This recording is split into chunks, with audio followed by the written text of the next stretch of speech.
In the heart of Corinth, a bustling city filled with trade, philosophy, and idol worship, there was a small Christian church.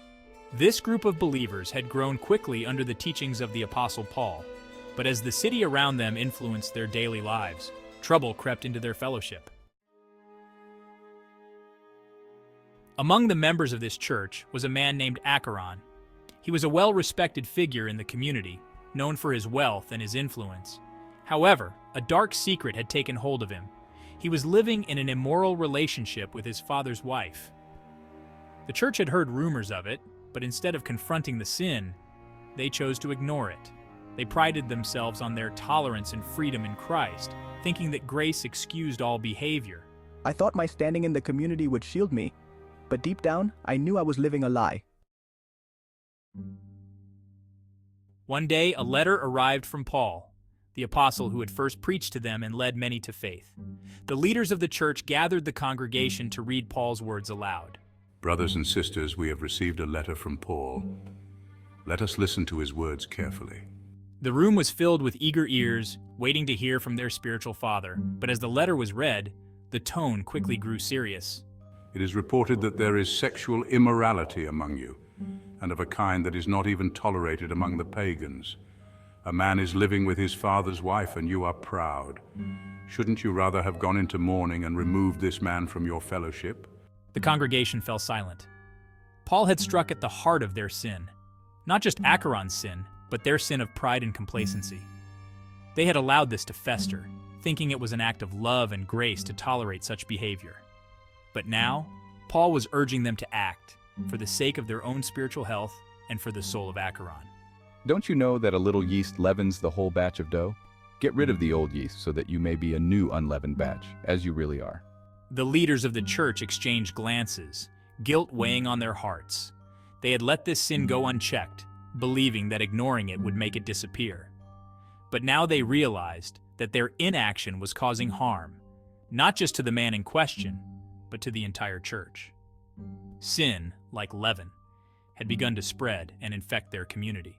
What have we done? We thought we were being loving and gracious. We need to make things right, for Acharon and for us all. Paul's letter then gave clear instructions. When you are assembled, and I am with you in spirit, hand this man over to Satan for the destruction of his flesh, so that his spirit may be saved on the day of the Lord. This was not a call for cruelty or rejection, but a call for tough love. Acharon needed to be removed from the fellowship, not to punish him, but to awaken him to the seriousness of his sin. Only then could he turn back to God in repentance. The following week, the church gathered. Acharon sat among them, oblivious to the coming confrontation. Brothers and sisters, we have a difficult truth to share today. Acharon, we must address you directly. Paul's words are clear and we call you to repentance. But Acharon's heart was hard. I've done nothing wrong. It's my personal freedom. With heavy hearts, the leaders did what Paul had instructed. Acharon, you must leave the fellowship. Tears flowed, both from those who loved him and from those who felt the weight of their own complicity. It was a painful decision, but one made in obedience to God's word. One day, to their amazement, Acharon returned. He stood before the church, a changed man. The weight of my sin has broken me. I have repented. Please forgive me. His once proud heart was now humble, and with tears in his eyes, he asked for their forgiveness. Welcome back, Acharon. We forgive you. We embrace you as a brother restored. The church, remembering Paul's teachings, welcomed Acharon back with open arms. They embraced him as a brother restored, celebrating the grace of God that brings sinners back from the brink. The community was whole again, not because they had overlooked sin, but because they had confronted it with truth and love. And as the church continued to grow, they carried with them the lessons Paul had taught, that holiness matters, that love sometimes requires discipline, and that the goal of every correction is always restoration. Moral lessons.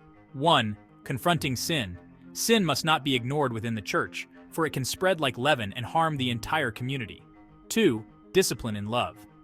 Church discipline, when done in love, seeks to restore the sinner and protect the integrity of the community. 3. Repentance and restoration. True repentance leads to restoration, and the church must always be ready to forgive and welcome back those who turn from their sin. 4. God's grace. Grace is not a license to sin, but the power to live in holiness, reflecting the purity of Christ's sacrifice. Like and subscribe for more stories like this.